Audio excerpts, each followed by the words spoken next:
लोगोफोर सावगारि नुनाय गेदेमाखौ नोंथांमोनहा माब्लाबा बबावबा नुबायबो जानो हागौ आरो खायफाया बिथांमोनहा सिनायखायोबो जानो हागौ।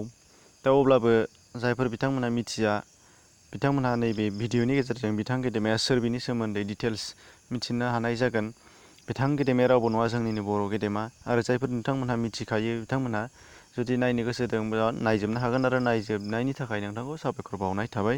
अब्ला लोगोफोर फैदो जोङो बिथां गेदेमाया सोर, बिथांनि गुदि गिथा मा दं बेखौ जोङो दा मिथिना लादिनि। अब्ला लोगोफोर बिथां गेदेमानि मुङा जाहैबाय मदाराम ब्रह्म। जाय बिथांमोनहा गोबां थुनलाइ फरायबाय, बिथांमोनहा बिथांनि मुंखौ फ्राय मिथिबायानो, नाथाय दिनै महरखौ नुवाखैब्ला महरखौ नुबायबो जानो हागौ, एबा गुबुन बिथांनि बिथिंफोरखौ मिथियाखैबा दिनै मिथिनो हानाय जागोन होनना आं आसा थिबाय। बे जाहैबाय मदाराम ब्रह्म। जोनोम जादोंमोन 1903 मायथाइयाव। बिसिनि मुं जादोंमोन रुपेस्वरि ब्रह्म, बिमा बैसागि ब्रह्म, बिफा रसना ब्रह्म। गामिया जाहैबाय गुनिकाटा क'क्राझार, जाय फकिराग्राम एलेकायाव दङ बा ओनसोलाव दङ, गुनिकाटा क'क्राझार। अब्ला बिथांनि थंखौ मिथिबाय। दानिया फैदो जिउ राहा। बिथाङा मा मावनानै जिउ खुंदोंमोन बेखौ जोंनो दा मिथिनो गोनां। बे जाहैबाय फार्स्टआव गाहाय फोरोंगिरि मावदोंमोन हरिसिंहा गेजेर फरायसालियाव 1932 निफ्राय। दा बेसेबांसिम मावदोंमोन बेखौ आं बुथुमनो हानाय जायाखिसै। बेनिफ्राय क'क्राझार गोजौ फरायसालियावबो गाहाय फोरोंगिरि बिबान मावदोंमोन 1936 आव। बेबो बिथांनि मोनसे प्रफेसनमोन, खामानि मावनाय। बिनिफ्राय बिथाङा उनावहालागै सासे गिदिर बिबान मोनहैनो हानाय सासे बर' गेदेमा जाहैनो हादों। बिथाङानो जाहैबाय जायखौ होनना बुङो block development officer. Block development अफिसारनि बिबानखौ बिथाङा 1948 निफ्राय मावदोंमोन। सोर? मदाराम ब्रह्मआ।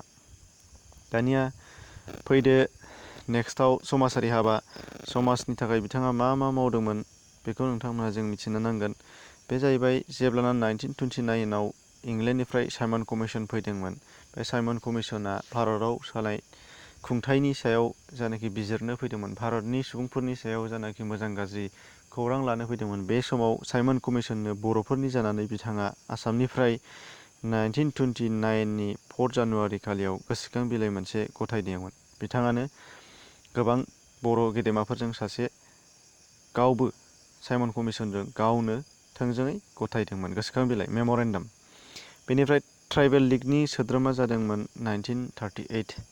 सोद्रोमा जादोंमोन क'क्राझार जिल्ला असम साहित्य सभा, आसाम साहित्य सभानि सोद्रोमाबो जादोंमोन क'क्राझार जिल्लानि। बेनिफ्राय धुबुरी जिल्लानि लकेल बर्डआवबो सोद्रोमा जादोंमोन 1938 निफ्राय 45 सिमाव मदाराम ब्रह्म बिथाङा। बेनिफ्राय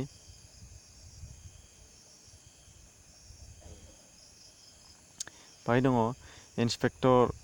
इन्सपेक्टर बिबानबो मावदोंमोन बिथाङा। मानि? लाइफ इन्सुरेन्स कम्पानिनि। ओमफ्राय 1946 आव, बेनिफ्राय 1957 आव गोदान दिल्लीयाव बर' हारिमुखौ दिन्थिफुंहैनाय जादोंमोन, जाय अस्ताद कामिनी कुमार नार्जारीनि गेजेरजों दैदेननायाव आरो बिथांजोंनो लोगोआव समान थांफानानै दैदेनलांफादोंमोन बिथां गेदेमा मदाराम ब्रह्मआ। माब्ला? 1957 मायथाइयाव, जाय दुलाराय भारत माहारिफोरखौनो गोमोहोनो हानाय मोनसे हारिमु दिन्थिफुंनाय जादोंमोन। अब्ला बिथांनि सोमोन्दै जों बेखौ मिथियाखैमोनबो जानो हागौ। बिथांखौ थुनलाइ सिबियारि बा थुनलाइगिरि होननानै जों मिथियो। बिथाङा मा थुनलाइ लिरलाङा बिनि सोमोन्दै जों दा मिथिना लानि।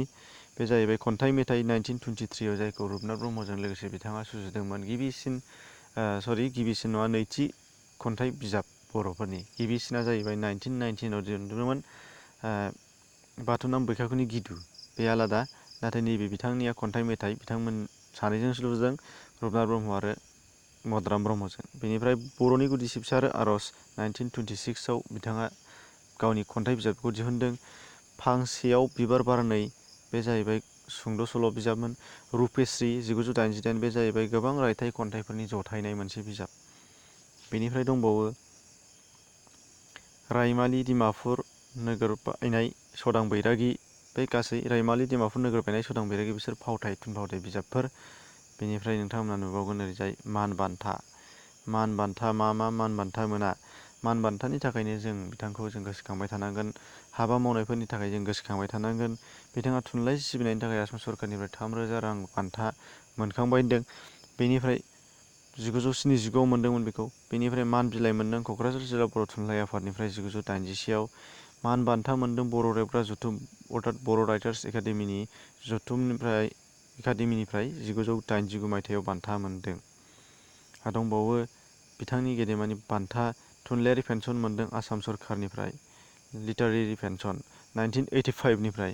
बेनिफ्राय पद्मश्री बान्था मोनदों, बे जाहैबाय बयनिख्रुइबो देरसिन 1988 मायथाइयाव 1988 मायथाइयाव भारत सरकारनिफ्राय पद्मश्री बान्था मोनदों, बयनिख्रुइबो देरसिन बान्था समाज सिबिनाय आरो थुनलाइ सिबिनायनि थाखाय।